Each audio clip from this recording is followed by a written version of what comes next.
తాకట్టులో ఉన్న బంగారాన్ని విడిపించి ఆ రోజు ఆన్లైన్ ధరకే కొంటుంది కొమ్మూరి గోల్డ్. నమస్కారం అండి, సుమన్ టీవీకి స్వాగతం. నేను గీతాంజలి. ఇవాళ మనతో పాటు ఉన్న అతిథి ప్రముఖ ఆధ్యాత్మికవేత్త ప్రవీణ్ గొల్లమూడి గారు. వారు మరీ విశేషంగా చెప్పాలంటే చిన్న చిన్న పద్ధతులు, మనకున్నటువంటి ముఖ్యమైన తిథులు నక్షత్రాలు బట్టి విశేషమైనటువంటి రోజులు ఏమిటి, ఆ రోజున మనం ఎటువంటి పూజలు చేసుకోవాలి, ప్రధానంగా ఎటువంటి నామజపం చేసుకోవాలి, ఎటువంటి స్తోత్రాలు చదవాలి, తద్వారా ఎలాంటి ఫలితాన్ని మనం పొందవచ్చో మనకి చెబుతూ ఉంటారండి. ఇందులో భాగంగా రాబోతున్నటువంటి తిథులు ముఖ్యమైనవి ఈ రోజుల్లో ఏమేమి ఉన్నాయి, వాటి గురించి గురుగారి మాటల్లో విని తెలుసుకుందాం. గురుగారు నమస్కారం అండి. గురుగారు, ఈ అధిక జ్యేష్ఠ మాసంలో అమావాస్య కూడా ప్రత్యేకమని విన్నాము. అంటే ఏమిటండి ఈసారి విశిష్టత ఏంటి? అధిక మాసం అంటేనే అధికస్య అధికం ఫలం అని అంటారు. మనం ఎంత చేస్తే దానికి రెట్టింపే వస్తుంది అన్న భావన అయితే ఉంది మనకి. అయితే ఈ అధిక మాసంలో వచ్చేటువంటి ఈ అమావాస్య గురించి మాట్లాడదామండి. ఆ రోజు ఏమిటి విశేషం, విధిగా ఆచరించవలసింది ఏమిటి తెలియజేస్తారా? ఈసారి అమావాస్య యొక్క గొప్పతనం సోమవారం అంటేనే గౌరీ శంకర్లు అధిపతి, పార్వతీ పరమేశ్వరులే అధిపతి. అది అట్లా ఉండంగా ఇంకో విశేషం, మన అదృష్టం చూడండి, మృగశిర నక్షత్రం అయింది. పార్వతీదేవి యొక్క జన్మ నక్షత్రం మృగశిర నక్షత్రం కాబట్టి ఎంత విశేషం అంటే దీన్ని మీరు మీ భక్తి మీ శక్తి అయితే ఏ రకమైనటువంటి చేసుకుంటే ముఖ్యంగా ఎట్లా బాగుంటుంది. ముఖ్యంగా అమావాస్య రోజు చేసేటటువంటి వాటికి కాలసర్ప దోషాలు, శని దోషాలు, అదేవిధంగా అమావాస్య రోజు అంటే రవిచంద్రులు కలిసినటువంటి ఒక స్థితి ఇది. గ్రహణం రోజుల్లో పుట్టిన వాళ్ళు ఉంటారు. అట్లాంటి వాళ్ళకి ఈ రవిగ్రహము చంద్రగ్రహం రెండు కొద్దిగా వీక్గా ఉంటాయి. వీళ్ళందరూ కూడా అమావాస్య నాడు అమ్మవారి యొక్క ఉపాసన, ముఖ్యంగా మృగశిర నక్షత్రంతో వచ్చింది కాబట్టి అమ్మవారి యొక్క ఉపాసన చేసుకోండి అందరూ. దీనివల్ల ఆరోగ్య సమస్యలు పోతాయి, నెంబర్ 1. నెంబర్ 2, అమావాస్య అవ్వటం వల్ల శత్రు భయాలు ఉన్నటువంటి వాళ్ళు ఉంటారు. అంటే అసూయ పొరుల చేత పీడింపబడుతున్నటువంటి వాళ్ళు ఉంటారు ఎప్పటికప్పుడు. వీళ్ళకి దిష్టి దోషం కూడా ఎక్కువగా ఉంటుంది. ఈ రకమైనటువంటి వ్యవహారం ఉన్న వాళ్ళు ఏం చేయాలంటే ముఖ్యంగా చదవగలిగినటువంటి వాళ్ళ సంగతి చెప్తున్నా, ఆ రోజు లలితా సహస్రనామ పారాయణ చూసుకోండి, నెంబర్ 1.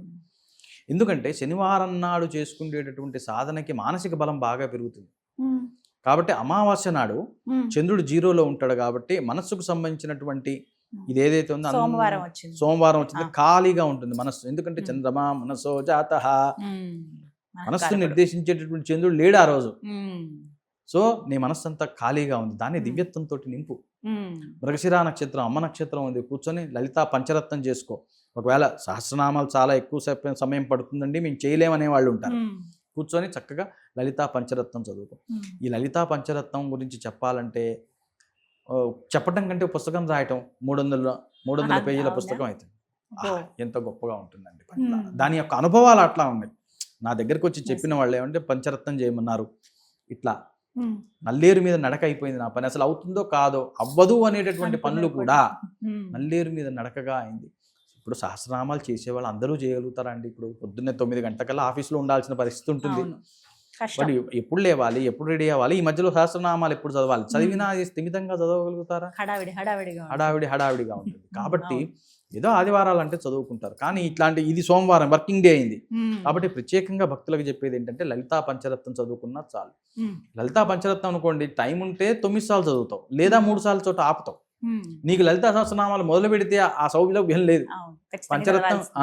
పంచరత్నం కాబట్టి నీకు ఇంతే ఉంటుంది కాబట్టి 3, 5, 7, 9, 11 నీ ఇష్టం.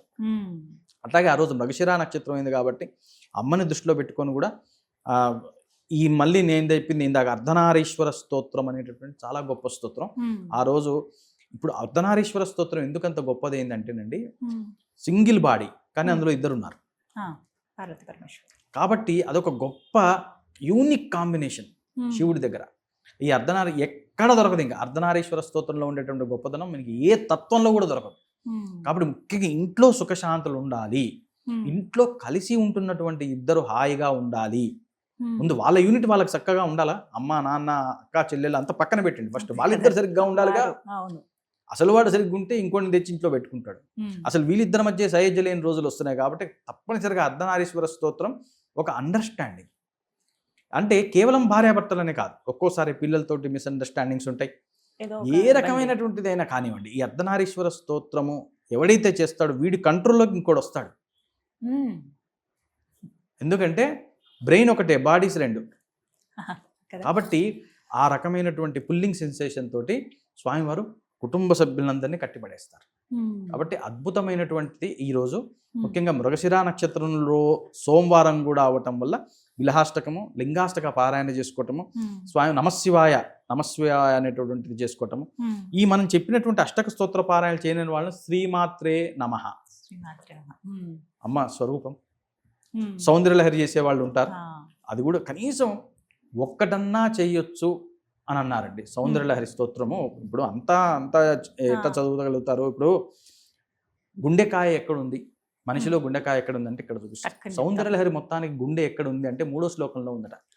అవిద్యానామంతస్తిమిరమిహిరద్వీప నగరీ జడానాం చైతన్యస్థబక మకరంద సుతిజరీ దరిద్రానాం చింతామణి గుణనికా జన్మజలధో నిమగ్నానాం దంష్ట్రామురరిపు వరాహస్య భవతి.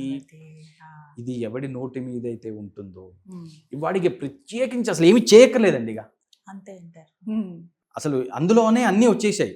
అమ్మ నాకు అవిద్య తీసేసి, నాకున్న అజ్ఞానాన్ని తొలగించు, దరిద్రంలోంచి నన్ను లేపేసి అమ్మ ఇట్లా అంటే డబ్బులు ఇస్తుంది అమ్మవారు. అక్కడ విద్య ఇస్తుంది, డబ్బులు ఇస్తుంది, కీర్తి ఇస్తుంది, సుఖం ఇస్తుంది, ఆరోగ్యాన్ని ఇస్తుంది. ఇవ్వలేనిదంటూ లేదు. ఈ శ్లోకం ఒక్కటి నోటి మీద నాలుక యొక్క అగ్రభాగాన అమ్మట గుర్తు రాగానే ఈ శ్లోకం ఎవరికైతే స్ఫురణ వస్తుందో వాడిని మించిన అదృష్టవంతుడు లేడు. కాబట్టి ఇది చేసుకున్నా చాలు. కాబట్టి ఇన్ని ఉపాయాలున్నాయి. ఆ రోజు అమావాస్య అని చెప్పేసి ఈ రకమైనటువంటి సాధనలు చేసుకొని పొద్దున 9 లోపు చేసేసుకుంటే ఆ తర్వాత ఆఫీసులకు పోయిన వాళ్ళకి కూడా ఏమి ఇబ్బంది ఉండదు. ఆ విధంగా ఆ రోజంతా అమావాస్య తిథి ఉందా అండి? ఆ రోజు రాత్రి దాకా ఉంది, ఇబ్బంది లేదు. మీరు అన్నట్టు అంటే ఇలా పనులకు వెళ్లే వాళ్ళు మొట్టమొదటి చూపించేటువంటి ఆటకంటే మాకు సమయం లేదండి. అవును, అంటే వారి ఉద్యోగరీత్యా ఉన్న మొదటిగా చెప్పేది ఇదే, సమయం లేదండి, మేము చేసుకోలేకపోతున్నామండి, కుదరదు, అంతంత ఎక్కువ సమయం మాకు అవ్వదు, ఇట్లా చెప్పేవే ఉంటాయి. అలాంటి వాళ్ళకి చాలా సులువైన పద్ధతుల్లో చెప్తూ ఉంటారు మీరు ప్రతి వీడియోలో కూడా.